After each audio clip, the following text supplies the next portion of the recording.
Merci à toutes et tous de vous être connectés pour ce webinaire. Donc, moi, je me présente, je suis Xavier Pallar-Novello, donc médecin nucléaire au Centre Eugène Marquis. Et donc, nous allons vous faire un éclairage sur la TEP, comme était inscrit dans le programme. Donc, je vais partager mon écran et puis on va pouvoir démarrer.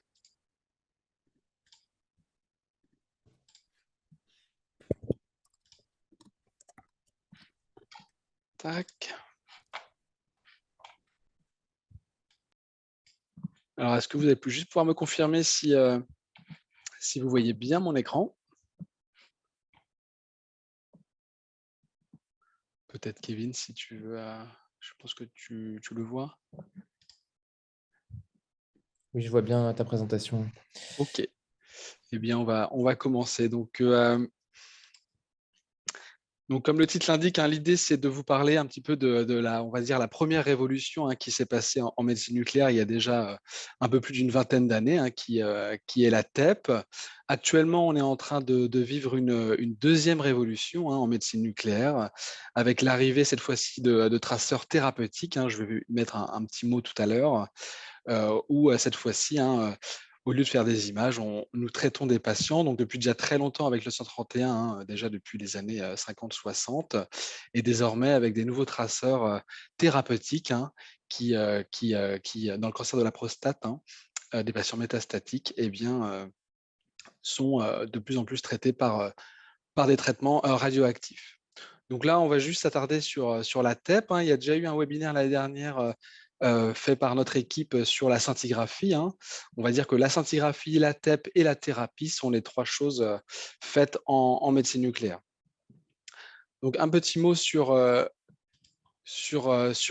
soirée. Donc je vais vous parler un petit peu du département de médecine nucléaire au Centre Eugène Marquis, des généralités sur la médecine nucléaire. Donc peut-être que pour certains, un petit peu, ou la plupart d'entre vous, c'est déjà bien connu. Et puis ensuite, donc, je continuerai, puisque le docteur Cécile Cuvillier n'a pas pu être présente ce soir, donc je continuerai sur les pathologies inflammatoires. Et puis, mon collègue, le docteur Kevin Prigent, que vous voyez à l'image probablement, eh bien, enchaînera sur les pathologies malignes. À la fin, donc, je pense qu'on peut plutôt réserver le temps de questions-réponses plutôt à la fin. Donc, n'hésitez pas à vous les noter, vos questions au fil de l'eau qui vous traverseraient l'esprit. Et puis, on prendra le temps qu'il faut pour répondre aux questions. Le mieux est d'inscrire les questions dans la petite icône de Zoom questions et réponses Q&R que vous verrez en bas au niveau de la barre des différents outils possibles. Donc, la médecine nucléaire au Centre Eugène Marquis. Donc, le Centre Eugène Marquis, comme la plupart d'entre vous savent, c'est le centre de lutte contre le cancer de Rennes, de la région Bretagne. Et donc, le centre de lutte contre le cancer, un petit peu comme le CHU finalement, a des activités de soins, d'enseignement et de recherche. Alors, à la différence du CHU, c'est un établissement de santé privé, mais dit d'intérêt collectif. Donc, c'est ce qu'on appelle un ESPIC. Et la particularité de cet ESPIC, c'est qu'il y a des activités d'enseignement et de recherche. La particularité de la médecine nucléaire au Centre Eugène Marquis à Rennes, c'est que nous avons une activité polyvalente dans notre service de médecine nucléaire, où comme vous pouvez le voir, alors bien entendu, nous faisons l'oncologie, mais nous faisons toutes les activités de médecine nucléaire de tous les systèmes, puisque historiquement, depuis très longtemps en tout cas, il n'y a pas de service de médecine nucléaire au CHU. C'est la raison pour laquelle on est le seul service au centre de lutte contre le cancer Eugène Marquis à avoir des patients qui n'ont pas forcément un cancer. Donc, nous faisons les scintigraphies osseuses, les scintigraphies cardiaques, les scintigraphies thyroïdiennes, les scintigraphies cérébrales du striatum, etc.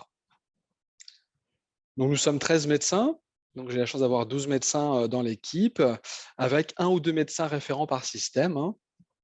Et pour fonctionner dans un service de médecine nucléaire, de radiophysiciens et de radiopharmaciens.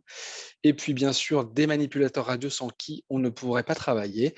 Les manipulateurs radio en médecine nucléaire font la plupart des injections des produits radioactifs et font les images pour nos examens.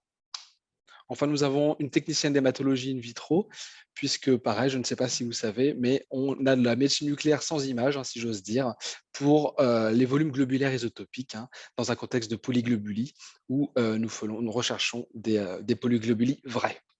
Donc c'est une petite activité dans toute l'activité que nous faisons. Bref, pour synthétiser, toute la médecine nucléaire est faite dans notre service.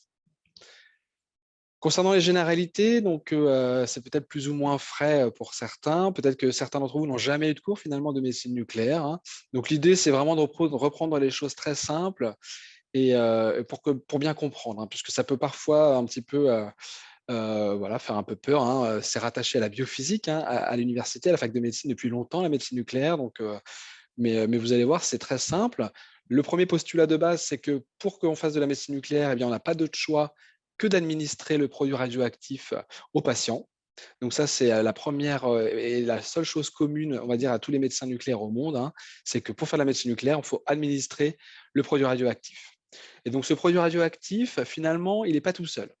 Ici, vous avez, on va dire, une cellule ou un tissu avec une cible qu'on veut voir ou traiter, représentée par la serrure.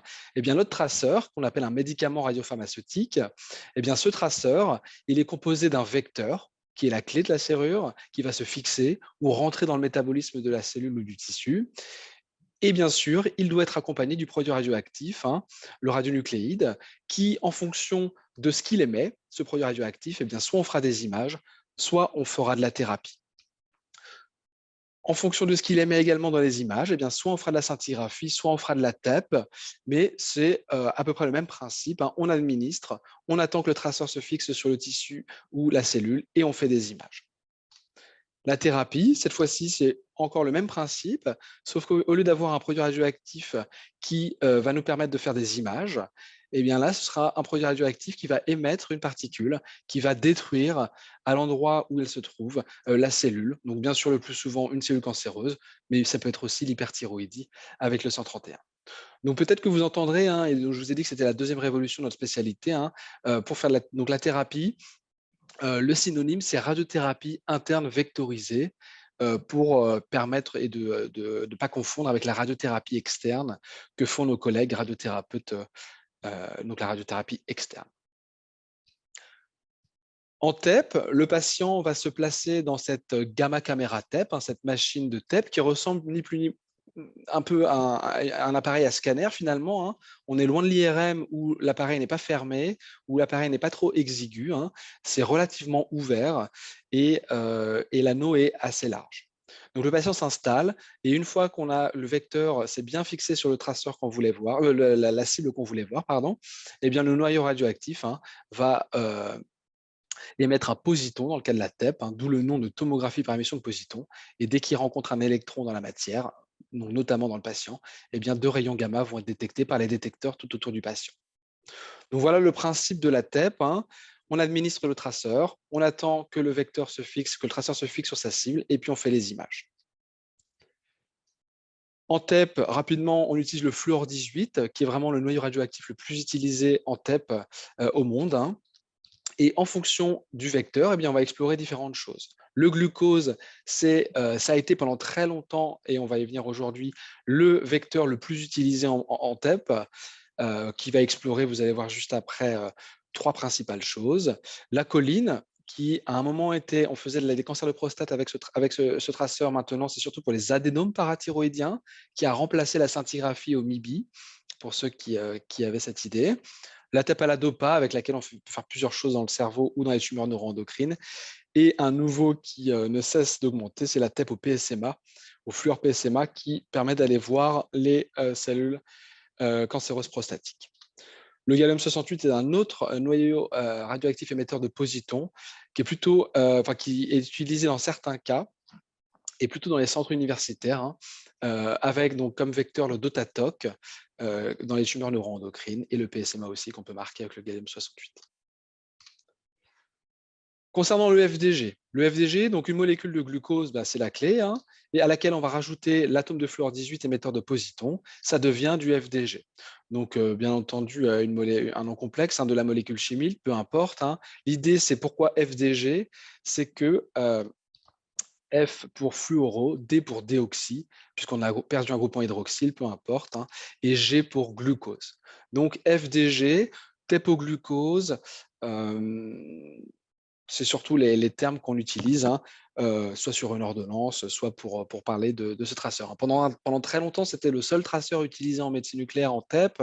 Donc forcément, les médecins ne précisaient pas, hein, une TEP, c'était forcément une TEP au glucose. Vous avez vu maintenant que de plus en plus de traceurs sont à notre disposition et donc bien sûr, la TEP OFDG n'est plus exclusive.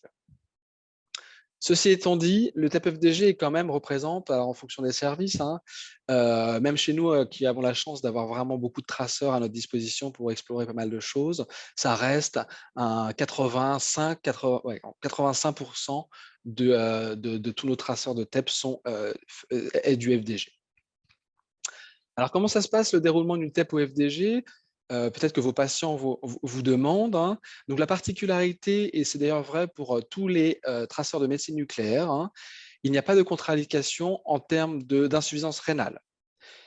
Deuxième chose, concernant l'allergie, alors il y a toujours, hein, des case reports dans la littérature, hein, on peut toujours être allergique à un produit qu'on administre à un patient, mais en de larges moindres proportions, hein, par rapport, par exemple, aux produits contrastiodés en tomodensitométrie. Donc, pas de contre-indication pour l'insuffisance rénale. Là, je vous ai mis le diabète. Donc, effectivement, on pourrait se dire qu'un patient diabétique, eh bien, ne pourrait pas faire de TEP au glucose. C'est tout à fait possible, hein. D'ailleurs, j'ai oublié de vous dire, mais le vecteur, dans notre molécule de traceur radioactif, le glucose, le vecteur ne va jamais avoir un effet pharmacologique. C'est-à-dire qu'on ne mettra jamais un patient en hyperglycémie avec le glucose qu'on injecte à un patient. Pourquoi? Puisque c'est ce qu'on appelle une dose, hein, pharmacologique traceuse, et donc ce sont des pouillèmes de micromoles, et donc il n'y a pas d'effet pharmacologique du glucose, hein, et donc on ne met pas un patient en hyperglycémie. En revanche, hein, s'il y avait vraiment une consigne à respecter dans la TEP au FDG, c'est vraiment que le patient doit être à jeun. Je vous montrerai une image tout à l'heure. On dit plus de 6 heures, hein, donc un patient qui vient le matin en TEP FDG, eh bien, il ne doit pas petit déjeuner, et le patient qui vient l'après-midi ne doit pas déjeuner. Bon, on respecte un jeûne, hein, d'au moins 6 heures. On vérifie la glycémie capillaire, tout simplement puisque bon, ça peut arriver, hein, que nous, on découvre, hein, un probable diabète, hein, vous savez que c'est sur 2 prises de sang veineuse normalement, mais même à la glycémie capillaire, parfois on a des découvertes fortuites, hein, de doses de glycémie capillaire très élevées. Bon, on accepte une tolérance, hein, mais parfois on est obligé de le reporter quand la glycémie capillaire est très élevée.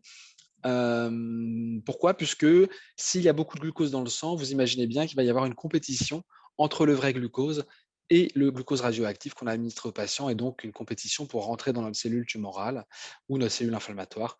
Et donc, il vaut mieux dans ces conditions rééquilibrer la glycémie, enfin la glycémie, et réitérer l'examen. Donc c'est une injection, hein, comme la plupart, hein, de nos traceurs de médecine nucléaire, intraveineuse périphérique, hein, dans une salle individuelle où le patient va se reposer pendant 1 heure. Alors on dit strict, hein, on est moins strict qu'il y a certaines années où il n'y avait vraiment aucun stimulus visuel ni auditif pendant 1 heure. Maintenant, on peut autoriser un petit peu de lumière. Parfois même, il y a certains services qui sont équipés d'enceintes, hein, pour passer un peu de musique. On peut imaginer, hein, le caractère anxiogène d'attendre pendant 1 heure dans certaines situations, notamment oncologiques.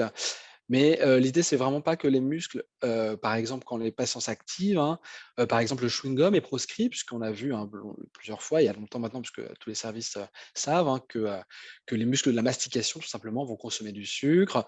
Pas de téléphone portable, bon, bien sûr, pour des raisons de politesse vis-à-vis des autres patients et du personnel, mais par exemple, les textos ou naviguer sur internet, ça va activer les muscles des doigts. Heu, on ne peut pas lire non plus, bon, pas tellement pour la stimulation cérébrale, mais plus pour la position qui peut être inconfortable, et on va dire, contracter les muscles des bras, des avant-bras ou du dos. Donc vraiment un repos, on va dire, relativement strict pendant 1 heure. Il y a une élimination, comme vous le verrez sur l'image, urinaire du FDG, donc contrairement au glucose d'ailleurs, hein, mais la vessie va reconnaître notre espion radioactif, hein, enfin la vessie, le rein, pardon. Il va y avoir donc au lieu d'être réabsorbé comme le glucose normal, il va y avoir une absence de réabsorption du, heu, du glucose par le rein. Donc il va y avoir de la radioactivité, hein, du FDG dans les urines. Donc vous allez voir, hein, que le patient a le temps de remplir un peu sa vessie pendant l'examen et ça peut nous gêner dans certaines situations. Mais, on part sur, comment dire, une miction juste avant de commencer pour avoir la vessie la plus vite possible avant de commencer. Maintenant, je pense que vous savez, hein, que, toutes nos TEP sont accompagnées d'une tomodensitométrie et dans beaucoup de centres en France, hein, et en tout cas dans le nôtre, hein, cette acquisition tomodensitométrique se fait avec injection de produits de contraste iodé. Donc peut-être que vous savez, hein, que la TDM est un modalité d'imagerie très rapide, hein, avec une acquisition du vertex jusqu'à la racine des cuisses, qui dure à environ 1 minute, hein. Et alors là, bien sûr, on vérifie, hein, les contre-indications habituelles, du scanner injecté, qui sont, l'allergie et la clairance de la créatinine. La TEP, en revanche, est un petit peu plus longue, comme vous le voyez, même beaucoup plus longue, hein. On part sur 10 minutes, 15 minutes, ça dépend de la modernité des machines, hein. L'examen va durer 15-20 minutes, hein, le temps de l'installer, le temps de désinstaller le patient. Un médecin, nucléaire dans notre service va vérifier les images, pour savoir si le patient n'a pas bougé ou si, il y avait comment dire, une acquisition à refaire, hein, c'est tout à fait possible et ensuite, hein, le médecin donne le go pour que le patient puisse rentrer, chez lui ou, dans son service d'hospitalisation et il n'y a pas de consigne particulière et notamment pas de consigne de radioprotection pour cet examen, hein, comme pour toutes, les examens d'imagerie diagnostique, hein, en médecine nucléaire, il n'y a pas de consigne particulière. Le patient peut regagner son domicile et vivre sa vie, comme, avant, d'être venu dans notre service. Le compte rendu est adressé au prescripteur et à d'autres médecins indiqués par le patient lors de son accueil et bien entendu, le patient peut recevoir son compte rendu également si, il le souhaite. Alors maintenant, concernant l'interprétation en médecine nucléaire, donc je vous disais, hein, désormais que la quasi-totalité des systèmes d'imagerie TEP sont équipés d'un scanner. Je vous dis quasi-totalité puisque maintenant, peut-être que vous avez entendu, il y a des TEP IRM, hein, qui sont sortis sur le marché déjà depuis un petit peu d'années. C'est surtout dans les services, dans les CHU, hein, dans les grandes villes où ils font, voilà, ils font de la recherche sur cette IRM, un petit peu aussi d'activités de soins courants. Mais dans la quasi-totalité des services de médecine nucléaire, au monde, hein, ce sont des TEP TDM. Donc pourquoi TEP TDM? Puisque la TDM, hein, va apporter, le fait de voir où s'accumule le glucose, hein, de manière physiologique ou pathologique et puis nous aider, hein, de faire de la sémiologie, radiologique, hein, pour nous aider à caractériser encore mieux la lésion. Le docteur Prigent vous montrera des exemples. Donc, maintenant, hein, dans la maquette de l'internat de médecine nucléaire, un interne de médecine nucléaire doit être obligatoirement passé pour valider son DES dans un service de radiologie. Donc vous avez à gauche une image en coupe axiale, hein, de TEP au glucose centrée sur le foie. Au milieu, la TDM avec injection de produit contraste iodé et puis à droite, la superposition, hein, c'est peut-être des images que vous voyez souvent. Vu que la TEP est en niveau de gris et que le scanner est en niveau de gris, eh bien forcément, on est obligé de colorer l'un des deux et par convention, on colore les images de médecine nucléaire. Au passage, c'est la même chose pour la scintigraphie, hein. Maintenant, on a des scanners avec nos gamma caméras à scintigraphie et donc on fait également des scanners, le plus souvent couplés avec, l'imagerie scintigraphique. On a tous même au sein d'un service, pour avoir des échelles de couleurs, hein, des images de TEP quand les images sont superposées, un peu différentes en fonction des médecins et puis également en fonction des centres. Donc la TEP, TDM et puis les images de TEP, TDM. Concernant la distribution du glucose radioactif, hein, donc voici chez un patient à jeun, une distribution donc importante, une accumulation importante du glucose au niveau cérébral, hein, qui paraît logique, compte tenu de l'activité neuronale, même au repos bien sûr, hein, du corps humain. Une petite élimination salivaire et puis, bon, le patient parle un petit peu, hein, forcément pendant la préparation et donc peut-être une activation un peu musculaire de la langue et des muscles, dans la région qui consomment un petit peu de sucre. Vous voyez également, le myocarde du ventricule gauche, hein, qui, contrairement au ventricule droit d'ailleurs, hein, quand un patient est à jeun, il y a une consommation habituelle de sucre, hein. Le ventricule gauche est en métabolisme glucidique, contrairement au droit quand un patient est à jeun. Bon, c'est pas obligatoire. On verra, on peut voir des TEP bien sûr, sans fixation, du myocarde du ventricule gauche. un petit peu l'accumulation du foie, mais pas majeure, et surtout une élimination urinaire, comme je vous disais, hein, qui normalement le glucose eh bien, est totalement réabsorbé, sauf en cas de diabète où là, le réabsorbeur, entre guillemets, n'en peut plus et laisse passer du glucose dans les urines.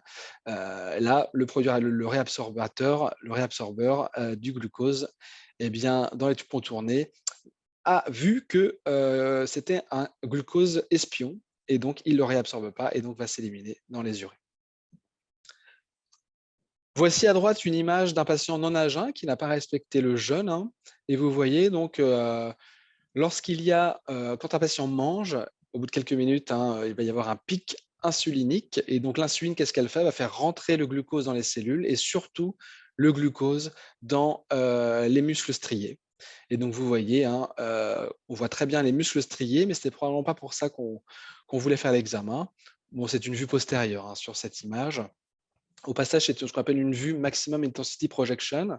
C'est une, on va dire la somme, hein, des images frontales qu'on utilise beaucoup en médecine nucléaire et que souvent on imprime les images, pour mettre en évidence les lésions, assez facilement qui consomment du sucre et donc donc c'est pour ça que le ventricule gauche est à gauche sur l'image et donc vue postérieure et donc l'examen est à refaire, hein, puisque, le glucose radioactif qui est rentré dans les cellules musculaires, eh bien, ce sera d'autant moins de glucose radioactif qui n'est pas allé ailleurs et notamment dans les cibles qu'on voulait chercher et vous le voyez, hein, le cerveau non plus, hein, n'a pas pris de glucose puisqu'il y en avait trop ailleurs dans les muscles. Concernant les grandes indications, nous avons 3 grandes indications, les pathologies inflammatoires, les pathologies malignes et puis les troubles cognitifs. Dans le des premiers cas, on va rechercher des hyperfixations de notre traceur, dans certains organes, hein. Et puis, en revanche, vous imaginez bien que vu qu'il y a un état physiologique de consommation de sucre à l'état physiologique, eh bien, l'examen est indiqué, hein, pour, rechercher comment dire? Des territoires, hein, d'hypométabolisme cérébraux qui sont, hein, plutôt en faveur d'une démence d'Alzheimer, plutôt une démence, frontotemporale, hein, différents types de démence. Donc, on fait des examens de TEP au glucose pour explorer les troubles cognitifs. Donc maintenant, je vais enchaîner puisque le docteur Cécile Cuvillier, ne peut pas être là ce soir, concernant les pathologies inflammatoires, hein. C'est vrai que pendant longtemps, hein, la TEP au glucose était, surtout réservée aux pathologies, oncologiques, hein. Et on s'est rendu compte, alors souvent, on va dire par des faux positifs ou au début de l'arrivée de la TEP, hein, surtout ici puisque, le service a eu la première TEP de France, on va dire dans le civil, hein, puisqu'il y en a eu un prototype, dans le milieu militaire. Mais dans le civil, la première TEP de France était ici au centre Jeanne Marquis et avec l'expérience, eh bien, les médecins se sont rendus compte que finalement, il y avait, une consommation de sucre également, hein, d'infections, là, on avait beaucoup autant de beaucoup de vaccinations Covid en même temps, des réactions à des hypermétabolismes, ganglionnaires axillaires, hein, qui pouvaient nous gêner pour explorer des pathologies de cancer du sein, par exemple et donc les pathologies inflammatoires, donc soit avec des faux positifs quand on veut explorer un cancer, mais soit on va utiliser, cette, consommation de sucre par les cellules ou le tissu inflammatoire, hein, pour explorer des pathologies inflammatoires. Donc, vous voyez ici que lorsqu'il y a une activation, une inflammation aiguë, hein, une hyperémie bien sûr, avec une augmentation de la perméabilité, l'arrivée de plus de traceurs et surtout une, surrégulation, enfin une upregulation de glucose transporteurs, hein, donc une hyperactivation de ces glucose transporteurs qui vont faire rentrer, le sucre, dans les tissus. Pour, faire, simple et pour, surtout, on va dire, relayer la situation clinique, à laquelle on est le plus souvent confronté, c'est, dans cette situation, c'est la fièvre d'origine inconnue ou l'inflammation d'origine inconnue. Donc, vous avez probablement été confronté à ça, hein, avec donc, la fièvre d'origine inconnue, une fièvre, bon, supérieure à 38,3, pendant plus de 3 semaines et sans explication, on va dire, par les examens, bien sûr l'examen clinique et les examens paracliniques, on va dire conventionnels, de première intention et sans immunodépression. Voilà la définition, de cette fièvre d'origine inconnue et un peu le corollaire, c'est l'inflammation d'origine inconnue où, à la place de la fièvre, ce sera le syndrome inflammatoire biologique, hein, avec une CRP supérieure à 30 pendant la même durée et dans le même contexte. Donc c'est vraiment ces indications qu'on peut, rencontrer, hein, et dont la TEP apparaît utile. Donc voici une revue de la littérature assez récente, où ils ont repris, heu, toutes les études et même une méta-analyse, hein, avec incluant donc les 3000 patients inclus dans les différentes études qui ont travaillé sur, la fièvre d'origine inconnue. Et vous voyez, hein, des performances de la TEP au FDG, pour le diagnostic, enfin en tout cas pour, le diagnostic de la cause de cette fièvre qui finalement n'est plus d'origine inconnue, hein, avec une sensibilité, bon, vous voyez des chiffres variables avec parfois des petits effectifs, mais dans tous les cas, la TEP FDG a l'air d'avoir une meilleure sensibilité que la spécificité, qui est bon variable, encore une fois, en fonction des études, hein. Vous voyez l'écart type, très élevé, et avec une valeur prédictive positive plus élevée qu'une valeur prédictive négative. Bon, les intervalles, se chevauchent, hein, donc difficile de faire des comparaisons, mais en moyenne, en tout cas, voici pour les performances. Concernant le caractère, pour aider au diagnostic, hein, de l'APTEP au FDG, il y a une étude, qui est un petit peu plus ancienne, mais qui a comparé, il y en a pas beaucoup, hein, donc c'est pour ça que celle-ci est intéressante, a comparé le TEP-FDG, la TEP-FDG, pour l'investigation de la fièvre d'origine inconnue par rapport au scanner, finalement, hein. Et donc, un des critères de jugement était de savoir si la TEP-FDG, eh bien, était intéressante pour le diagnostic de la cause de cette fièvre par rapport donc, au scanner injecté seul, ou est-ce qu'elle apportait, des éléments supplémentaires, et elle était finalement nécessaire, hein, pour le diagnostic final. Le diagnostic final ou même une investigation, souvent une biopsie est souvent ciblée par la TEP-FDG. Donc nous, on ne dit pas forcément le diagnostic, hein, bien entendu, c'est souvent un diagnostic à la patte, mais au moins ça nous permet de cibler l'endroit où il faut biopsier. Et vous voyez que donc, sur les 303 patients qui avaient eu scan et FDG, vous voyez que la TEP, hein, était nécessaire dans 26 de tous les cas. Enfin, prendre toutes causes confondues, pardon, c'est ça que je voulais dire. Et pour les pathologies infectieuses, un petit peu plus basses que les pathologies malignes. Souvent des pathologies, onco-hémato étaient découvertes, et puis des pathologies inflammatoires non infectieuses. Bon, des pathologies infectieuses, parfois, le scan peut en rater, hein.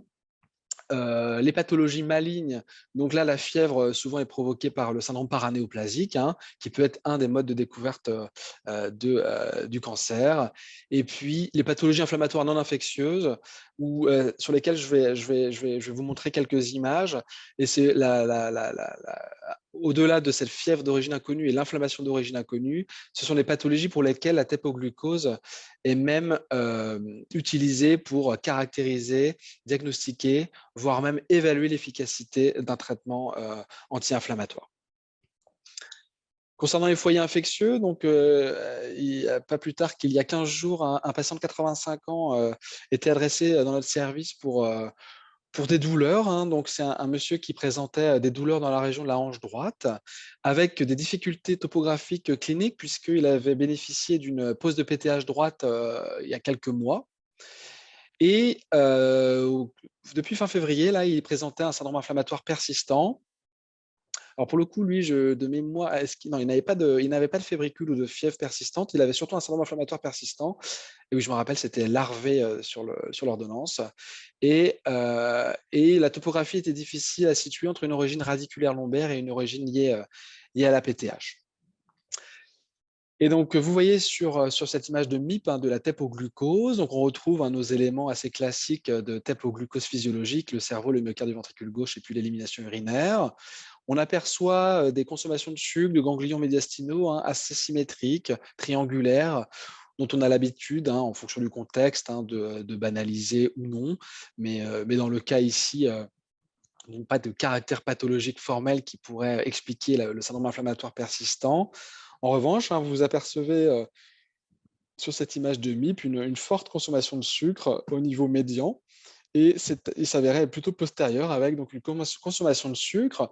Donc à gauche, vous avez donc l'image de tomodensitométrie centrée sur le rachis en image sagittale, et puis à droite, la superposition donc de la TEP et du scanner. Et donc on seuille par le bas, hein, pour enlever on va dire tout ce qui ne fixait moins, pour vraiment se focaliser sur ce qui fixait beaucoup. Alors là, bien entendu, d'un point de vue scanner, on aurait pu déjà imaginer si le patient présentait pas une fracture vertébrale du plateau supérieur de L3. Mais bon, avec des érosions, donc un petit peu étonnant pour une fracture tassement. Et vous voyez qu'il y a une consommation importante de sucre, hein, de manière en miroir. Et donc souvent le miroir de nos rappels de sémiologie pour l'internat, hein, pour la spondylodicite. Et donc effectivement, on voit un hypermétabolisme des deux plateaux qui se font face, avec finalement pas trop de consommation de sucre au centre, au niveau du disque, mais ça se rejoint devant, avec surtout au niveau scanographique des érosions des plateaux. Et donc, ça pourrait expliquer, hein, le syndrome inflammatoire persistant. Donc, j'attends d'avoir les retours, et si je ne les ai pas, je les contacterai pour savoir ce qu'il a été. Peut-être une spondylodicite avec un germe plutôt chronicisé, hein. Donc, heu, donc voilà. Autre image, hein, c'est surtout des images sans histoire forcément dont je me rappelle la clinique, mais vous voyez à peu près le même topo avec cette fixation en miroir des plateaux vertébraux, et avec une consommation de sucre, hein, qui dépasse les plateaux, les corps vertébraux vers l'avant, et en coupe axiale, hein. Vous voyez à gauche l'image de scanner avec injection, et à droite l'image de superposition des deux. Et donc vous voyez, hein, l'infiltration des parties molles de l'infection qui consomme énormément de sucre, hein, au niveau rachidien, avec un épanchement pleural bilatéral qui peut être lié ou à voir avec ou réactionnel à voir sur les autres coupes. Ensuite, il y a la pseudopolyarthrite rhizomélique. La pseudopolyarthrite rhizomélique, c'est vraiment un cadre nosologique, hein, qu'on a désormais beaucoup, hein, dans les services de médecine nucléaire. D'ailleurs, dont l'origine, hein, la physiopathologie n'est pas très claire dans la pseudopolyarthrite rhizomélique. Vous savez qu'elle est liée à la vascularite à cellules géantes, à la maladie de Horton. Et donc, j'ai eu la chance, il y a longtemps maintenant, hein, d'avoir travaillé sur la PPR, hein, et avoir publié un des premiers papiers du glucose dans la PPR, avec mise en évidence, hein, de consommation de sucre à certains endroits très précis. Alors en périscapulo-huméral, au niveau des articulations sternoclaviculaires, bien entendu, donc au niveau des ceintures, hein, au niveau des ceintures proximales et distales. Et on va dire les deux choses assez étonnantes, hein, d'un point de vue topographie, et c'est quasiment pathognomonique pour nous d'avoir de PPR, c'est les consommations de sucre au niveau des tubérosités sciatiques et des bursites, enfin des bourses pardon, interépineuses. Donc, vous voyez par exemple ce monsieur qui est venu dans notre service avec suspicion de PPR. Eh bien, vous avez une consommation de sucre en périarticulaire des articulations coxofémorales qui remontait. On aperçoit ici un petit peu moins les bourses sciatiques. Et sur cette dame ou ce monsieur, je ne sais plus, vous voyez, alors là, c'est vraiment assez caricatural, là, et c'est des choses qui sont très difficilement visualisables en scanner, voire vraiment impossible, hein, avec, vous voyez, hein, cette bursite étagée qu'on aperçoit sur le MIP, hein, de ces bursites interépineuses thoraciques et puis lombaires, hein, vraiment quasiment pathognomoniques de la PPR en TEP. Et la deuxième localisation, c'est donc ici, hein, une distribution assez classique chez ce monsieur, avec les atteintes des ceintures pelviennes et puis des ceintures scapulaires, avec, hein, vous voyez, au niveau de la bourse sciatique, hein, une consommation importante de sucre, hein, qu'on aperçoit ici sur l'image MIP, qui est aussi vraiment très très fréquent lorsqu'on découvre des patients atteints de pseudopolyarthrite rhizomélique. À tel point que peut-être que vous avez aperçu ça. Bon, Nice, n'est quand même pas proche, mais peut-être qu'il y en a d'entre vous qui lisent Nice Matin, on ne sait jamais. Et donc, on est tombé là-dessus où, dans la presse grand public, hein, il y avait des images de TEP, qui expliquaient, enfin, qui pour, on va dire, illustrer la pseudopolyarthrite trisomique au grand public, et avec les différentes, on va dire, visualisations des hypermétabolismes assez classiques dans cette pathologie. Au passage, compte tenu du fait que c'est une pathologie qui touche plutôt les parties molles en périphérie des articulations, et bien, la scintigraphie osseuse, hein, est le plus souvent normale, au temps osseux, hein. Peut-être que vous savez qu'en scintigraphie osseuse, on a le temps précoce pour mettre en évidence l'hyperémie et puis le temps tardif pour mettre en évidence la réaction ostéoblastique, hein, dans plein de pathologies. Et là, le plus souvent, elle est normale, hein, donc c'est pour ça qu'elle a été abandonnée et puis n'a rarement été faite dans cette pathologie. Et donc en cas de suspicion, hein, pour le peu de scintigraphie osseuse désormais qu'on aurait pu nous demander, on les transforme en TEP-FDG.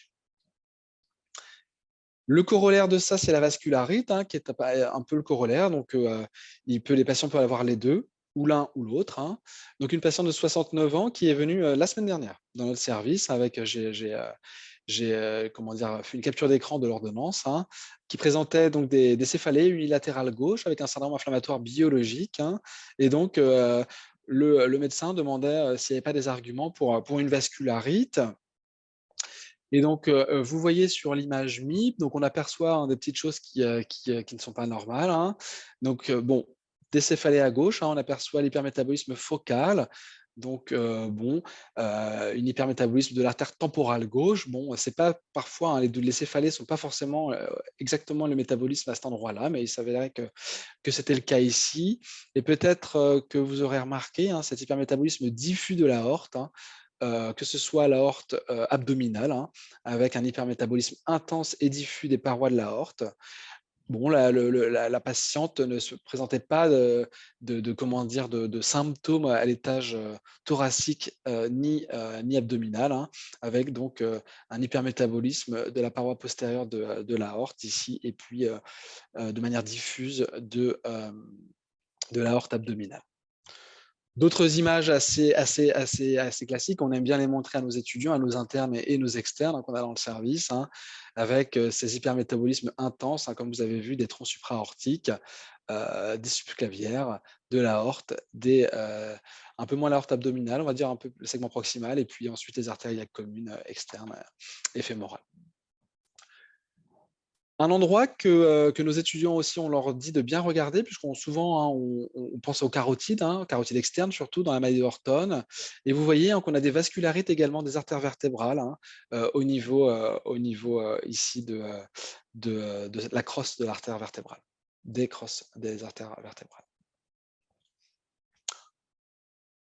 Donc des images un petit peu comme si on interprétait, hein. Donc souvent, nous, on interprète en 4 écrans comme ça, hein, le MIP en haut à gauche, la TEP, le scanner et puis, la superposition des 2.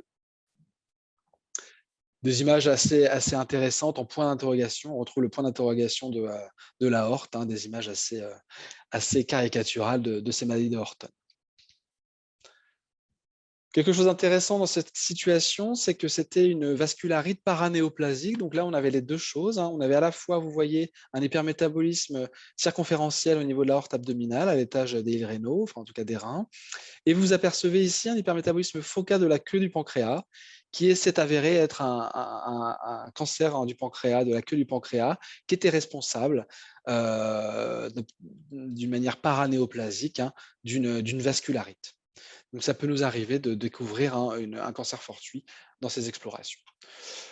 On a découvert il n'y a pas si longtemps que ça également une myosite, hein, un patient qui présentait des myalgies depuis un petit moment, bon, sans vraiment caractère, d'impact très important dans la vie quotidienne, mais quand même qui se prolongeait, hein. Et une TEP a été faite et cette fois-ci, on est tombé sur un métabolisme, plutôt diffus, des muscles. Alors bon, le diagnostic différentiel aurait pu être l'absence de jeûne, hein, comme je vous ai montré tout à l'heure. Mais la différence, c'est que le cerveau consomme du sucre de manière normale et le ventricule gauche également. Donc la disponibilité du glucose, est suffisante, dans le sang et donc tout n'est pas allé dans les muscles striés. Et donc une biopsie avait été faite et avait confirmé, la myosite. Enfin, la sarcoïdose, qui est une pathologie, souvent on la découvre fortuitement dans un cadre de cancer, hein, avec une sarcoïdose plutôt médiastino-pulmonaire, hein. Mais vous voyez ici, c'est chez cette patiente, une sarcoïdose multisystémique, hein, avec un hypermétabolisme des ganglions médiastinaux, de même de son syndrome interstitiel pulmonaire. Et puis assez rare, hein, pour la sarcoïdose, une atteinte osseuse, ici vertébrale et puis au niveau du côtile gauche. Donc voilà pour les pathologies inflammatoires. Je vais laisser, parler mon collègue, docteur Prigent et puis, on répondra aux questions, juste ensuite. Alors je vais arrêter le partage. Je pense que Kevin, tu vas pouvoir, Ouais. partager.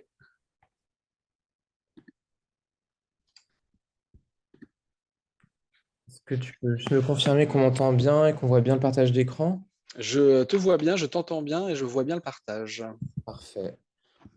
Eh bien, bonsoir à tous, hein, je suis Kevin Préjean, donc je suis médecin nucléaire au sein de l'équipe du Centre Jeune Marquis. Et ce soir, on va parler de pathologie maligne explorée par notre outil TEP, donc un instrument qui s'est fortement développé ces dernières années et qui apparaît maintenant incontournable dans le parcours de soins d'un patient suivi pour un cancer. Et de ce fait, vous êtes susceptible d'être de plus en plus confronté en médecine générale par nos examens. Vous allez vous questionner ou être questionné par vos patients. Et donc, le but de ce topo, c'est de lever un peu plus l'obscurité sur cette partie de la médecine nucléaire. Donc, les objectifs du topo, on a assez peu de temps et le sujet, il est très large. Donc, on va essayer juste d'explorer la partie émergée de cet iceberg. Avec tout d'abord, je vais vous délivrer quelques éléments de langage pour appréhender un compte rendu TEP.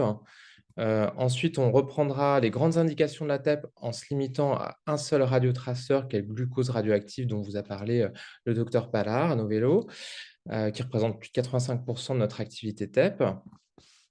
Et puis, j'ai choisi une approche très pratico-pratique, hein. Le but, c'est de vous délivrer des messages clés à travers des cas cliniques, donc en vous montrant de l'iconographie TEP. Et à la fin, on discutera des demandes de TEP qu'on pourrait imaginer en cabinet de médecine générale. Donc, tout d'abord, quelques éléments de langage sur l'analyse visuelle d'une TEP. Donc, vous avez vu un petit peu à quoi ressemblait une TEP. Ici, c'est une imagerie MIP. Donc, le MIP, c'est un volume 3D qu'on peut faire tourner comme ça. C'est une image très puissante parce qu'elle permet d'avoir une idée globale de l'état de votre patient, presque en un coup d'œil, si j'ose dire. Et puis ensuite, on a l'imagerie TEP en coupe, hein, donc cette imagerie en noir et blanc. Donc, il ne faut pas préjuger le fait qu'elle soit un peu en apparence bruitée ou floue, hein. C'est une imagerie, c'est probablement une des modalités d'imagerie les plus sensibles dont on dispose actuellement. Et cette imagerie TEP, euh, donc chez cette patiente-là, on avait découvert fortuitement, je vous le montre ici fléché en bleu, un petit foyer mammaire suspect. Donc, associé à la TEP, vous avez le scanner qui est plus ou moins injecté en produit de contraste iodé selon les contre-indications et le protocole du médecin nucléaire. Donc, on retrouve cette petite lésion mammaire avec une petite prise de contraste sur le scanner. Et puis ensuite, donc l'imagerie de fusion avec une échelle de couleur, hein, qui peut varier d'un centre à l'autre, où on fusionne le TEP et le scanner. Toujours sur l'analyse visuelle, donc dès lors qu'une captation nous paraîtra augmentée, on parlera d'hypermétabolisme et on appréciera l'intensité de cet hypermétabolisme. Je vais vous montrer quelques exemples. On décrira également la forme de l'hypermétabolisme. Le plus souvent, on parlera de foyer ou de plage. Et puis, on appréciera bien sûr la distribution de ces foyers pour essayer d'orienter, selon le contexte, plus vers une nature bénigne ou maligne de ces hypermétabolismes. Donc, l'exemple de l'hypermétabolisme ganglionnaire, hein, c'est une expression que vous pouvez retrouver fréquemment dans des comptes rendus TEP de médecine nucléaire au FDG. Donc ici, un hypermétabolisme ganglionnaire inguinal gauche qui est faiblement intense. Ici, un exemple de ganglion modérément hypermétabolique. Et puis enfin, d'authentiques adénopathies hypermétaboliques, hein. Vous noterez la nuance entre hypermétabolisme ganglionnaire et adénopathie hypermétabolique, qui a une connotation un peu plus péjorative pour nous. Ici, c'était une récidive ganglionnaire axillaire chez un patient suivi pour un mélanome avec des adénopathies regroupées très intenses. On appréciera également l'homogénéité des lésions, hein, qui permettra dans certains cas de guider les biopsies. avec l'exemple ici d'une grosse masse médiastinale antérieure. On voit déjà sur le scanner qui n'était pas injecté en point de contraste iodé ici, une petite zone spontanément hyperdense, probablement des remaniements hémorragiques. Et puis de façon beaucoup plus évidente sur la TEP, vous voyez que la lésion est vraiment hétérogène avec une zone hypométabolique dont il faudra absolument éviter de mettre l'aiguille de la biopsie si on veut qu'elle soit contributive. Ensuite, au-delà de l'analyse visuelle, la grande force, hein, de l'examen TEP, c'est de pouvoir faire de l'analyse quantitative et tout ça correspond tout simplement à l'extraction de paramètres issus, de l'imagerie TEP et le paramètre le plus communément utilisé, que vous allez fréquemment retrouver, c'est le SUVmax ou le SUVmax. C'est un paramètre qui est très reproductible et qui est utilisé, dans nos critères d'évaluation, de la réponse métabolique les plus fréquemment, utilisés. Donc, comment ça se passe en pratique? C'est assez simple, hein. Je vous montre un exemple de la masse médiastinale intensément hypermétabolique. On se positionne sur la zone la plus intense et puis on fait une région d'intérêt. Et puis tout de suite, on a la valeur du SUV max qui s'affiche ici, 15,6 environ. Donc, les grandes indications de la TEP, tout d'abord, on va parler de la caractérisation d'une lésion non identifiée, qui a pu être explorée après moult examens d'imagerie conventionnelle qui n'ont pas fait, la preuve de la lésion, hein, scanner, IRM, radio, écho, parfois des biopsies, non contributives également, hein, ça nous arrive et on se demande si la TEP pourrait pas avoir une valeur ajoutée pour, caractériser mieux cette lésion. Donc on va vraiment analyser, à la fois le scanner et la TEP pour essayer d'orienter au maximum vers, l'origine de la lésion, bénigne ou maligne, voire, dans certains cas, quand on a expertise, approcher un diagnostic, si on peut. Donc tout d'abord, un exemple d'un patient qui nous est, adressé en TEP pour, caractérisation d'une masse cervicale droite. Je n'ai pas plus, d'informations lorsque je reçois, l'examen. Donc, ici l'imagerie MIP, en apparence ne montre pas de lésion évidente.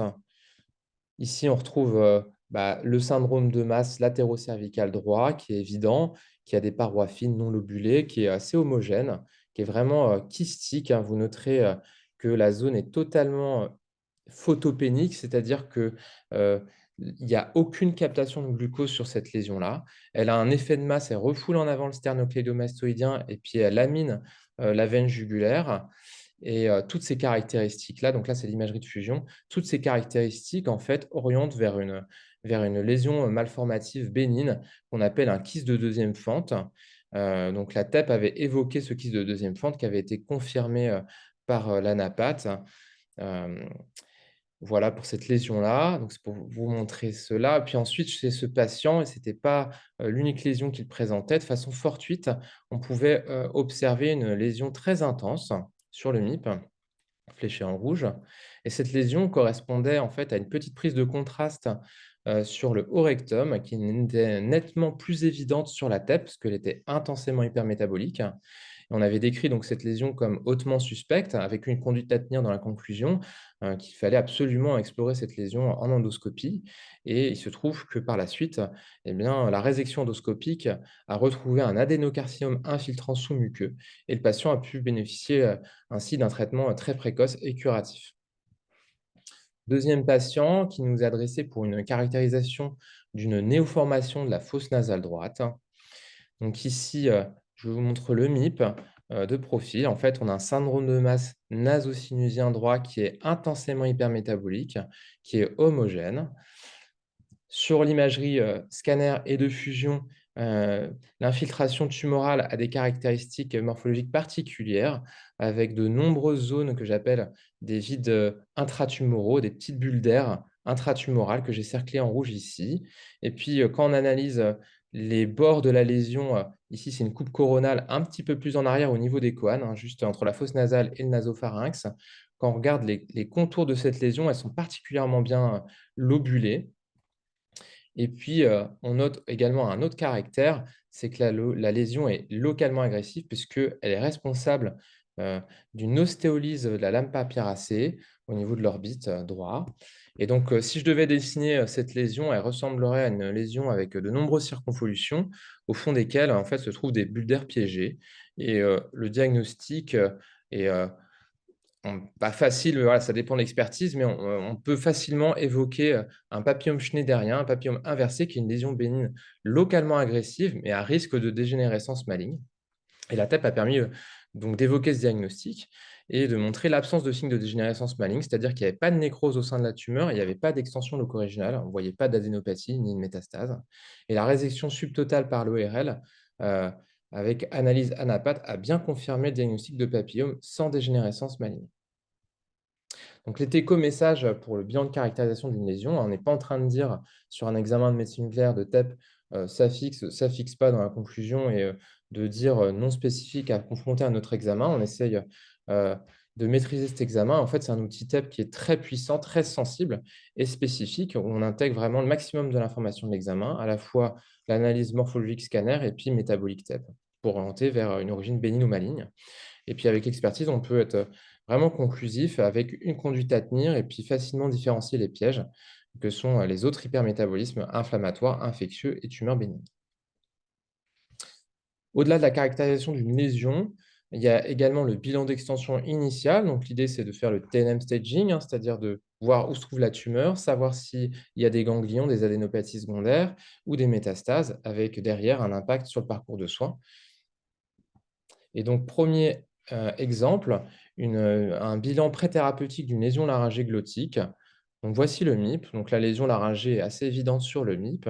Ça ressemble à ça sur l'imagerie de fusion. Vous avez une grosse tumeur laryngée avec carrément un envahissement du cartilage thyroïde et encore plus à distance de la musculature extralaryngée. Donc, c'est une grosse tumeur qu'on appelle T4. On n'avait pas mis en évidence de ganglions locaux-régionaux suspects. Néanmoins, chez ce patient, de façon tout à fait fortuite, on a mis en évidence un hypermétabolisme sur une petite sténose bronchique qui n'était pas évidente à voir sur le scanner. Et chez ce patient qui avait un terrain tabagique, eh ben, on a pu, grâce à l'examen TEP, mettre en évidence de façon très précoce une deuxième néoplasie synchrone et occulte. Et l'anapathe correspondait bien à un carcinome épidermoïde et ce patient a pu bénéficier d'un traitement précoce et curatif pour ces deux localisations. Deuxième exemple de bilan d'extension, le lymphome, que je voulais vous montrer ici, le MIP d'un lymphome avec de multiples lésions disséminées, avec une atteinte ganglionnaire. Mais surtout, ce qui est intéressant à regarder, c'est que par rapport à l'imagerie conventionnelle scanner, bah là, la TEP apporte une vraie valeur ajoutée énorme, puisqu'on met en évidence de multiples lésions osseuses disséminées qui sont totalement invisibles sur le scanner. Regardez au niveau de la coupe transverse sur le bassin, regardez la vertèbre L5, il n'y a eu aucune modification de la trame osseuse sur le scanner, et pourtant la vertèbre est totalement envahie, elle est intensément hypermétabolique, il y a une infiltration vraiment diffuse de la vertèbre. Donc là, on change de stade et derrière, c'est un impact thérapeutique très fort parce que la chimiothérapie, elle ne va pas être la même. Pardon. Ensuite, troisième grande indication de la TEP, c'est l'évaluation thérapeutique dans la pathologie maligne, c'est-à-dire évaluer ce qu'on appelle la réponse métabolique au traitement. Donc l'idée, c'est d'analyser les modifications biologiques métaboliques des lésions qui s'opèrent de façon souvent plus précoce que les modifications morphologiques, c'est-à-dire qu'on observe des modifications métaboliques avant qu'il y ait une fonte tumorale, concrètement. Et puis, l'évaluation thérapeutique, la TEP va permettre aussi de caractériser des lésions résiduelles en fin de traitement. On va voir quelques exemples. Donc, l'exemple d'un lymphome B diffus à grandes cellules qui se présentait en fait sur l'examen baseline avant traitement sous la forme d'une masse pelvienne gauche intensément hypermétabolique, responsable d'une compression extrinsèque de la voie urinaire gauche. Notez la dilatation urétérale et piélocalicielle en amont de cette masse. Et puis, la TEP est largement utilisée et recommandée dans ces pathologies de lymphome pour l'évaluer également en intérim, c'est-à-dire en cours de chimiothérapie, en cours de traitement. Ici, on notait une réponse partielle de la maladie, avec une lésion toujours présente, mais déjà une levée de cet obstacle sur la voie urinaire gauche. Et puis, en fin de traitement, une réponse complète. On ne voyait plus de lésion. Et on va voir un petit peu plus précisément à quoi ça ressemble sur l'imagerie en coupe, avec en bas l'examen baseline et puis vous montez en haut et ça correspond à l'examen de fin de traitement et on observe une grosse discordance entre l'évaluation métabolique par la TEP puisqu'on note une réponse métabolique qui est complète. Pour nous, cette masse résiduelle en haut à droite ne présente plus d'hypermétabolisme significatif. Et pour autant, sur l'évaluation morphologique du scanner, eh bien, il persiste une masse pelvienne gauche résiduelle. Et là, qui a raison? C'est la TEP Donc là, encore une fois, ça a une grosse valeur ajoutée. Un petit aparté très rapide sur l'évaluation, thérapeutique, je ne vais pas m'étendre dessus, mais grosso modo, ce qu'on fait, pour vulgariser un peu et pas rentrer dans le détail, c'est que l'évaluation, thérapeutique de la réponse métabolique dans les tumeurs solides, on calcule des variations de pourcentage de SUV max qui, voilà, il y aura des seuils pour dire si c'est significatif et si le patient répond ou au contraire il progresse. Et puis dans les syndromes lymphoprolifératifs, les hémopathies, les lymphomyélomes, ce qu'on utilise actuellement, ce sont des échelles visuelles.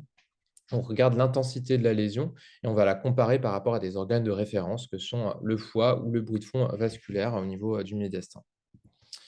Donc les téco-messages sur la partie bilan d'extension, évaluation thérapeutique que j'aimerais que vous reteniez, c'est que c'est les valeurs ajoutées de la TEP par rapport à l'imagerie conventionnelle dans les cas qu'on a vus. Dans le bilan d'extension, il y a un gros impact parce que on est réputé plus sensible pour aller rechercher des adénopathies hypermétaboliques ou des métastases secondaires qui vont être plus faciles à détecter qu'en imagerie conventionnelle. Et derrière, on va pouvoir faire soit un upstaging, c'est-à-dire qu'on découvre des lésions qui n'étaient pas connues sur l'imagerie conventionnelle, ou au contraire, downstaging, on va être rassurant sur des lésions qui étaient suspectes en imagerie conventionnelle, et la TEP permet, avec une bonne valeur prédictive négative, d'exclure une origine maligne. Donc ça a des gros impacts sur la décision thérapeutique, vous imaginez bien. Et puis, encore une fois, dans l'exemple que je vous ai montré, c'est pas rare que sur certains terrains à risque, hein, bien sûr, le terrain alcoolo-tabagique, par exemple, on retrouve une deuxième néoplasie occulte de façon précoce, avec, vous imaginez bien, des pronostics qui ne sont pas les mêmes que si on n'avait pas fait la TEP, hein. Et puis en évaluation thérapeutique, donc retenir que la TEP, le métabolisme, c'est un indicateur précoce de la réponse thérapeutique dans certains cas, comme on l'a vu dans le lymphome. Et puis c'est un outil qui est assez bien adapté pour caractériser les masses résiduelles en fin de traitement qui sont de plus en plus fréquentes avec les nouvelles thérapeutiques, hein, notamment l'immunothérapie et les thérapies ciblées. Donc au-delà de l'évaluation thérapeutique, on peut parler du suivi et surtout la suspicion de récidive. Et puis on aura fait un peu le tour du parcours patient dans la pathologie maligne. Je vais vous montrer tout de suite un exemple que j'ai eu récemment. Donc un hématologue qui demande de réaliser une TEP pour une patiente qu'il avait reçue en consultation qui présentait une anémie et une thrombopénie. Il lui avait fait une biopsie ostéomédulaire qui retrouvait du carcinome. Et puis il se trouve que cette patiente avait un antécédent de néoplasie mammaire qui datait de plus de 10 ans. Donc là, on se demande s'il n'y a pas une récidive néoplasique mammaire. Donc la TEP, voilà, elle est demandée en urgence et on est capable de la programmer en moins de 48 heures. Et voici à quoi ressemble la patiente. Donc en fait, il s'agit d'une atteinte métastatique osseuse exclusive qui est totalement disséminée.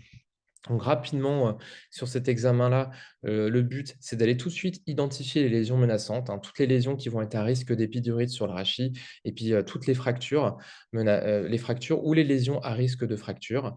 Donc là, ici, la patiente avait une fracture de la branche iliopubienne gauche qui était quasiment, étendue à la corticale de la paroi antérieure du cotyle, à gauche.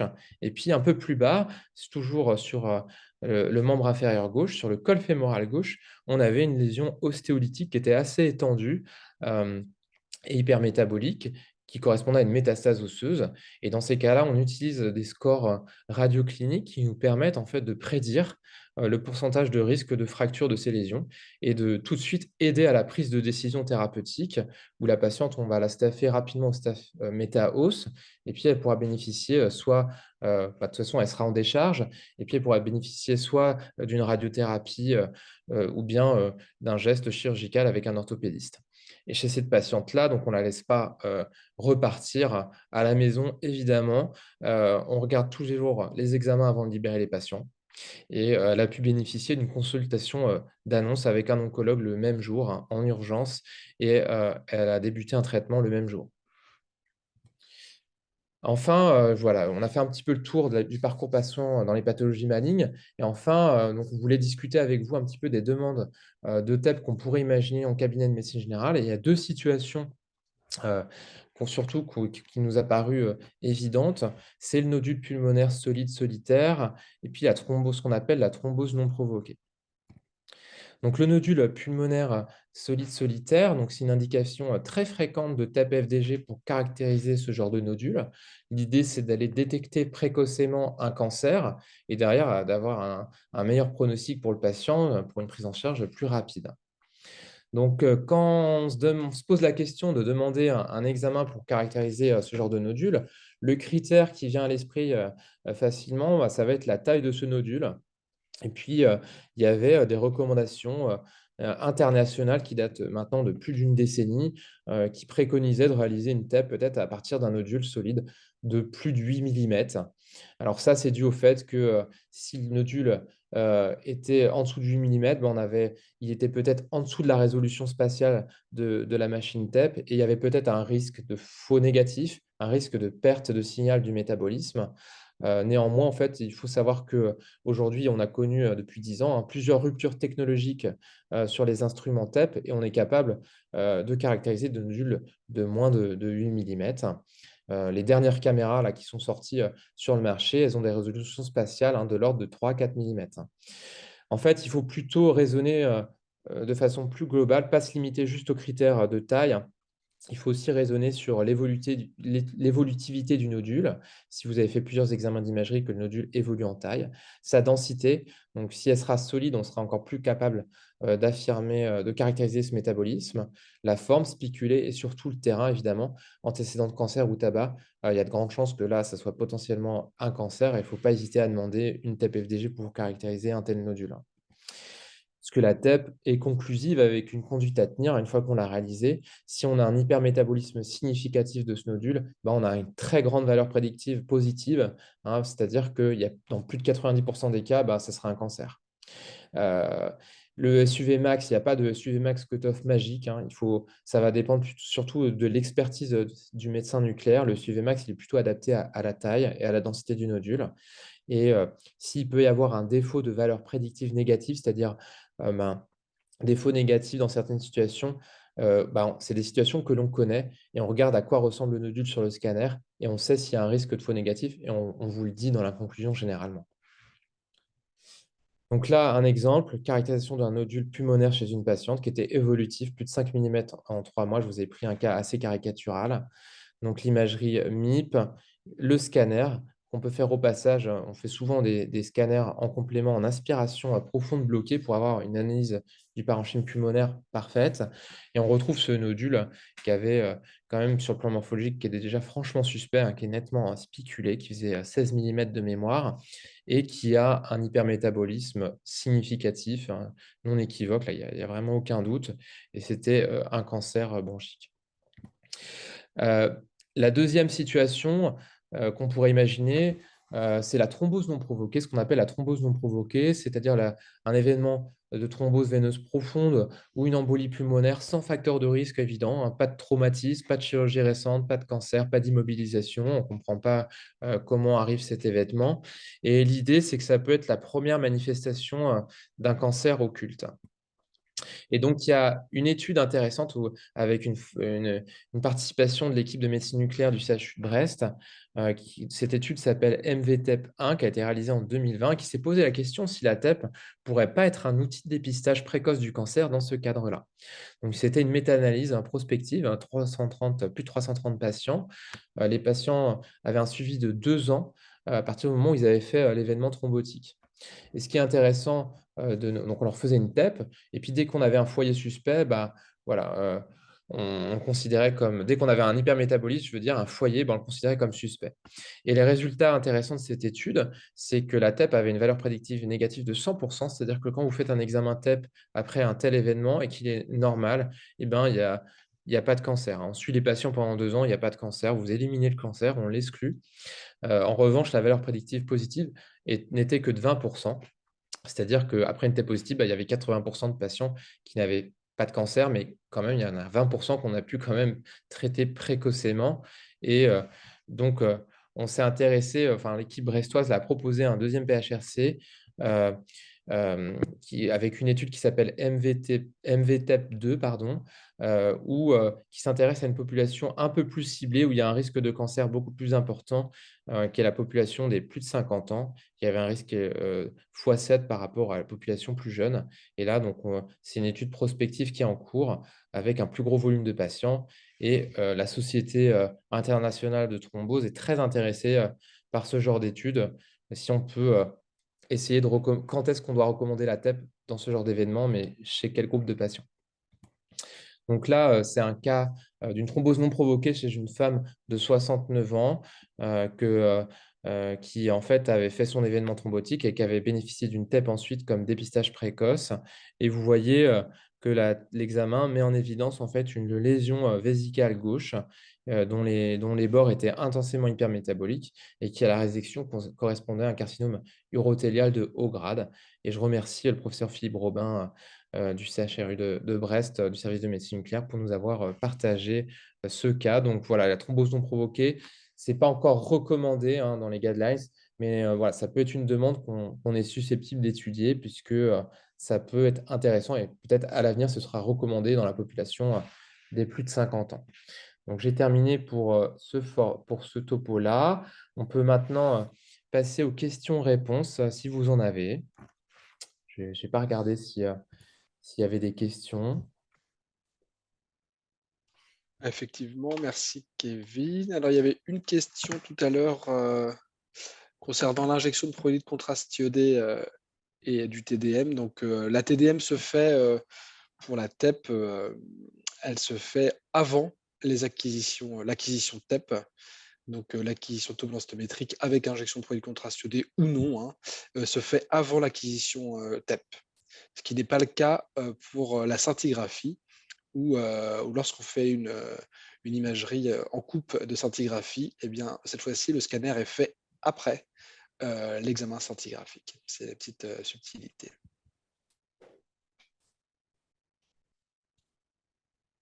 Est-ce que quelqu'un souhaite poser une autre question, soit par oral, soit dans le chat hein.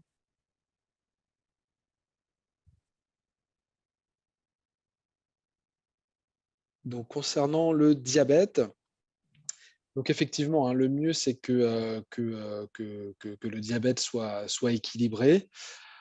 En revanche, hein, ça nous arrive que les patients soient en situation aiguë, hein, avec un événement intercurrent qui peuvent décompenser le diabète. Et dans ce cas-là, on a des critères. C'est vrai que dans ces situations de diabète, à vrai dire, quand un patient n'est pas connu pour avoir un diabète, lorsqu'on découvre une glycémie supérieure à 2 grammes par litre lors de la glycémie capillaire, en fonction du degré d'urgence, hein, on discute avec le prescripteur et souvent on peut la reporter. Bon, parfois, quand c'est supérieur à 3 grammes, on fait une bandelette urinaire pour rechercher des l'écran cétonique. Mais voilà. Pour un patient qui est diabétique, c'est au cas par cas, hein, en fonction du degré d'urgence également. Peut-être, Kevin, tu pourras ajouter ton expérience, hein, mais c'est vrai que souvent, au-delà de 2,5 grammes, ouais, 2 grammes, 2,5 grammes, on peut être amené à le faire quand même, hein, puisque souvent l'événement intercurrent est quand même, surtout dans le cadre d'une fièvre ou inflammation, on, euh, on a envie de savoir assez rapidement quand même quel est le problème et souvent on le trouve, hein, donc voilà. Je ne sais pas si Kevin, tu veux rajouter un élément là-dessus. Non, je partage ton avis, je n'ai pas d'autres éléments à ajouter là-dessus. Donc effectivement, le mieux, si c'est possible, est de le stabiliser s'il n'y a pas de caractère d'urgence à faire l'examen. Bonsoir, quelle est la modalité pour vous adresser à un patient? Appel téléphonique, fax ou mail? Eh bien, téléphonique, c'est possible, par mail, également. Si j'ai le temps, j'essaierai dans le chat de mettre ces 2 choses. Le fax, est maintenant tend à être abandonné, mais il existe encore. Donc je vais vous mettre les 3 dans le chat, avant que ça se termine.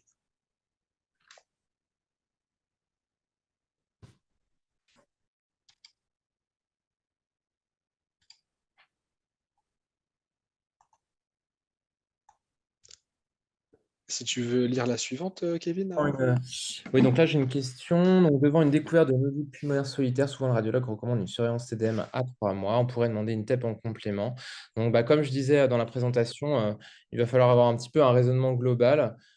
Si ça dépend un peu de la taille du nodule, mais en tout cas, ce qui est évident, c'est que si vous avez un nodule qui fait plus de 8 mm, qui est, euh, qui est solide, hein, c'est-à-dire que ce n'est pas un nodule en verre dépoli sur le scanner. Et a fortiori, s'il y a un contexte d'antécédent de néoplasie ou chez un patient qui est fumeur, là, c'est vraiment un patient à haut risque. Et on peut raisonnablement caractériser le nodule avec une TEP pour gagner du temps et éviter de répéter les scanners et puis d'attendre que le nodule bouge en taille. Super. Et plus.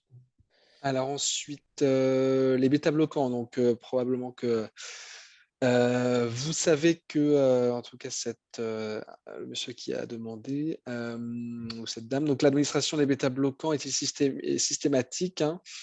Euh, La réponse est oui, jusqu'à bon, ça nous arrive de faire des nourrissons et là, auquel cas on ne donne pas de bêta-bloquant avant.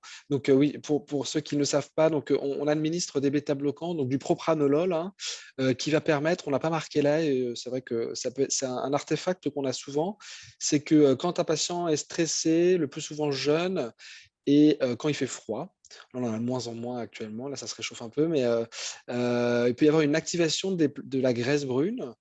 Et là où elle est située, souvent au niveau cervical, hein, dans un bilan d'extension de lymphome, par exemple, ça peut être embêtant pour, euh, pour, euh, pour caractériser les ganglions ou faire le bilan d'extension. Donc dans ces cas-là, on refait l'examen et on donne une ordonnance au patient et prendre du propranolol 2 heures avant l'injection, donc à prendre chez lui, hein. Et ça éteint, et ça marche vraiment bien, hein, ça éteint la consommation de sucre par la graisse brune. Et donc, vu que c'est fait, vu que c'est, comment dire, c'est souvent très actif chez les enfants, les adolescents, eh bien, on donne de manière systématique, hein, effectivement, dans l'ordonnance, lors de la convocation, un bêta-bloquant, puisque c'est quand même souvent embêtant de refaire l'examen pour tout le monde, hein. Donc, effectivement, on envoie une ordonnance de bêta-bloquant. Donc, bien sûr, avec une posologie adaptée au poids du patient. Concernant la grossesse et l'allaitement, donc effectivement, hein, le principe, hein, c'est qu'on ne fait pas d'examen de médecine nucléaire, en tout cas avec des rayonnements ionisants à une femme enceinte. Bien entendu, c'est rapport bénéfice-risque, hein, et ça nous arrive, hein, c'est pas fréquent, mais ça nous arrive, hein, de faire des examens de médecine nucléaire en situation de grossesse. Alors, soit c'est comment dire, c'est le plus souvent dans le cadre d'un cancer, hein, où malheureusement les patientes développent un cancer du sein, ou un lymphome, hein, qu'on a eu il n'y a pas longtemps pendant la grossesse. Et là, c'est tout à fait possible de faire la TEP, hein. Donc, en fonction du bénéfice-risque, bien entendu, hein, s'il s'agit d'une pathologie plus chronique, je pense à des pathologies éventuellement de scintigraphie osseuse, hein, qui peuvent attendre, bien entendu. Si ça peut attendre, on attend la fin de la grossesse. Ça nous arrive aussi pour les embolies pulmonaires, hein, il y a toujours le grand débat, angioscanner versus scintigraphie pulmonaire pour les suspicions d'embolie pulmonaire. En tous les cas, nous, on fait des scintigraphies pulmonaires chez les femmes enceintes. Donc voilà pour la grossesse, hein, ce n'est pas une contre-indication absolue, mais voilà. Bon, en tous les cas, les patients qui viennent chez nous en âge de procréer, on a une checklist, hein, pour vérifier s'il y a éventuellement un doute sur une grossesse. Et ça nous arrive de faire des bêta-HCG avant d'injecter le produit. Mais en tout cas, c'est possible d'en faire en cas de bénéfice-risque, et à discuter avec nous, et bien sûr, et avec, et avec vous, bien sûr. Et concernant l'allaitement, pareil, ça nous arrive, hein, d'ailleurs, on voit des images très intéressantes de consommation de sucre au niveau des aires mammaires quand une patiente est en train d'allaiter. Donc, ce qu'on fait souvent, c'est de dire aux patients de passer à un allaitement par biberon, enfin oui, une alimentation par biberon, le temps que le produit s'élimine. Alors souvent, on dit l'après-midi, le soir même, bref, jusqu'au lendemain, de tirer son lait avant et de jeter le lait pendant les 12-24 heures après l'injection du produit radioactif. Et ensuite, c'est tout à fait possible de reprendre l'allaitement. Alors parfois, c'est un risque d'abandonner l'allaitement, hein. Enfin, vous savez probablement mieux que nous de passer au biberon, mais voilà, en tout cas, souvent, c'est les consignes qu'on donne. Je ne sais pas si toi, Kevin, tu rajoutes quelque chose pour la grossesse et l'allaitement. Non, c'est ça, c'est vraiment, ça va dépendre du cas par cas, ratio bénéfice-risque. Si voilà, la TEP permet de sauver la patiente, bah, on va la réaliser même si elle est enceinte. Voilà, pour faire court, voilà, je ne vais pas ajouter d'autres éléments à ce que tu as dit. C'est vraiment au cas par cas où on évalue le rapport bénéfice-risque. Il n'y a pas de contre-indication absolue, quoi. Mm, mm. Alors, est-ce qu'une TEP négative permet d'exclure catégoriquement une maladie de Horton en cas de syndrome inflammatoire et clinique évocatrice? Alors, j'ai pas en tête exactement les valeurs prédictives négatives de la TEP dans la maladie de Horton. En tout cas, nous souvent, bien sûr, hein, on est complémentaire de la biopsie de l'artère temporale. Alors parfois, le plus souvent, on la fait avant que la biopsie pour essayer bien sûr qu'ils ciblent la biopsie, en fonction de la localisation de l'hypermétabolisme. Ce qui peut arriver, hein, c'est que les corticoïdes, hein, en situation, par exemple de symptômes vasculaires, urgents, à type de déficit visuel, hein, ou autre, dans ce cas-là, ils ont des corticoïdes et nous, ça peut être un risque de faux négatif, hem, un faux négatif de la maladie de Horton. Exclure catégoriquement, bon, on fait toujours de l'imagerie, hein, donc c'est toujours, difficile, d'exclure catégoriquement. Mais en tout cas, si on ne voit pas d'hypermétabolisme, des vaisseaux, en tout cas des troncs supraortiques ou hémaï-aortaines, c'est vraiment moins en faveur. Alors, comment peut-on, je passe à la question suivante, hein. Comment peut-on sélectionner les patients avec thrombose veineuse profonde non provoquée pour une TEP FDG? Alors, bon, encore une fois, pour l'instant, c'est pas quelque chose qui est recommandé. Néanmoins, là, ce qui se profile, c'est que ça va être plutôt dans un groupe de patients, qui ont plus de 50 ans, où il y a vraiment un risque plus élevé et plus de chances de détecter, un vrai cancer. Mais, pour l'instant, on attend avec impatience les résultats, de la deuxième étude MVTEP2, mais probablement que c'est plutôt des patients à plus de 50 ans, et pas les patients, plus jeunes. Parce qu'au-delà de 50 ans, il y a vraiment, le risque, est quand même beaucoup plus élevé, donc il y a vraiment une chance de détecter un cancer de façon précoce, quoi. Alors bonsoir, un TEP scan, réalisé pour une pathologie peut-il reporter une mammographie ou faut-il faire la mammographie de dépistage quand même? Alors il faut, faire la mammographie de dépistage, hein, il faut faire le bilan, sénologique, puisque, là, la valeur prédictive négative de la TEP va être insuffisante, hein. On ne peut pas exclure, une petite lésion, cancéreuse, au niveau du sein pour, ce type de dépistage. Je ne sais pas si tu voulais ajouter quelque chose, Xavier, éventuellement? Mais, Non, c'est exactement ça, hein, en rien, la TEP se substitue aux examens de dépistage, collectifs habituels, ouais. Alors concernant la pseudopolyarthrite rhizomyélique, est-ce que les fixations persistent et combien de temps si le traitement de corticoïdes a été débuté? Bah, c'est une bonne question, hein. Effectivement, on aime bien quand même, encore une fois, en fonction du degré d'urgence, c'est pour ça qu'on a des plages, hein, réservées pour les pathologies inflammatoires, et de vascularites pour essayer de faire la TEP avant, hein, de lancer les corticoïdes, hein, qui, encore une fois, vous savez mieux que nous, mais soulagent, énormément les patients, hein, dans la PPR. Donc faut voilà, c'est plutôt sympa de pas trop attendre, mais voilà, l'idée, c'est de réussir à faire la TEP avant. Si dans certains cas urgents où, on ne pouvait pas faire autrement que de donner des corticoïdes pour, dans la PPR, les fixations peuvent rester, assez longtemps.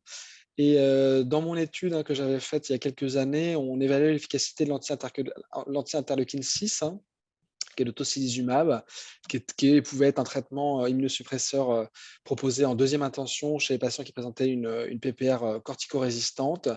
Et on s'est aperçu même après, à 6 semaines, hein, il y a 12 semaines, après début de l'anti-interleukine 6, il y avait toujours la persistance, hein, d'une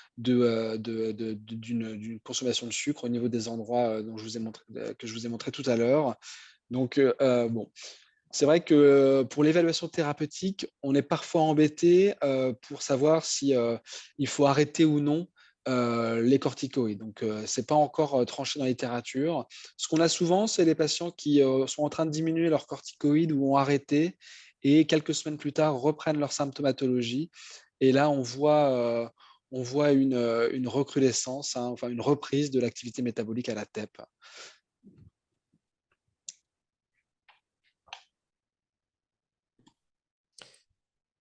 pardon, hop. Tu veux, faire la suivante? Je cherche juste nos coordonnées le temps que En rhumatologie, le diagnostic de spondylarthrite est-il plus précoce qu'avec, une IRM? Hem, pour vraiment l'atteinte concernant l'atteinte sacro-iliaque, Quand même, pour moi, le gold standard reste quand même, reste quand même l'IRM. Donc, je dirais que le diagnostic n'est pas plus précoce. Je ne sais pas si tu as ajouté quelque chose, Xavier, sur cet aspect-là. Oui, oui, sur les spondylarthropathies au sens large, c'est l'IRM qui reste l'examen de référence. Ouais. Ensuite, pour les pathologies inflammatoires, l'acquisition précoce TEP est-il recommandé ou non, j'imagine, et tardif aussi? Alors, je ne suis pas sûr de bien comprendre la question. Est-ce qu'il n'y a pas un amalgame avec la scintigraphie osseuse où on fait plusieurs temps précoce et tardif? Je ne sais pas si on peut préciser la question éventuellement. En tout cas, ce qu'on fait en standard, hein, c'est dans les pathologies inflammatoires, hein, c'est une acquisition de TEP à environ 60 minutes post-injection, donc une acquisition vraiment standard. En scintigraphie osseuse, vous avez par contre la possibilité de faire plusieurs temps à une phase précoce tissulaire où on va rechercher des composantes inflammatoires et puis une phase osseuse tardive où vraiment là, on va étudier le remodelage osseux.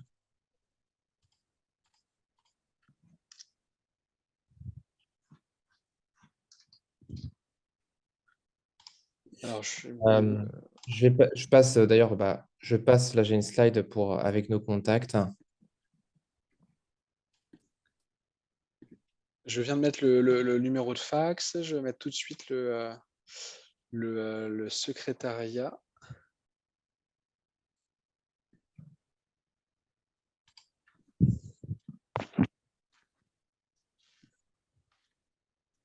Si en attendant, quelqu'un veut poser une autre question, hein, c'est tout à fait possible.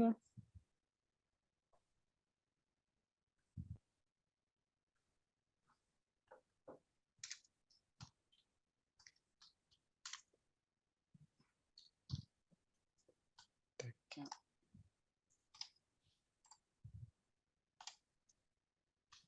Il n'y a pas d'autres questions pour le moment. En tout cas, n'hésitez pas à noter nos contacts hein, si vous avez besoin d'informations par la suite ou pour une demande d'examen. Et je vais mettre l'adresse email tout de suite pour ceux qui souhaitent. Je recherche dans mes mails.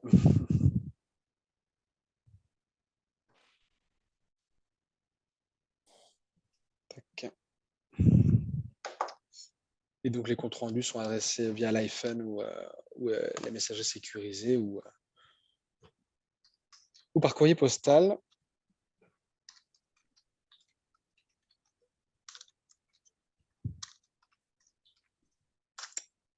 Voici pour l'adresse email des demandes de TEP. Donc, bon, s'il n'y a pas d'autres questions, en tout cas, on vous remercie hein, grandement de vous être connectés, d'avoir posé ces questions. Donc, l'année dernière, c'était sur la scintigraphie. Euh, et puis, on essaiera d'en refaire un sur la partie thérapie hein, de la médecine nucléaire, qui, comme je vous le disais, est notre deuxième révolution après la TEP qui fête ses 20 ans environ.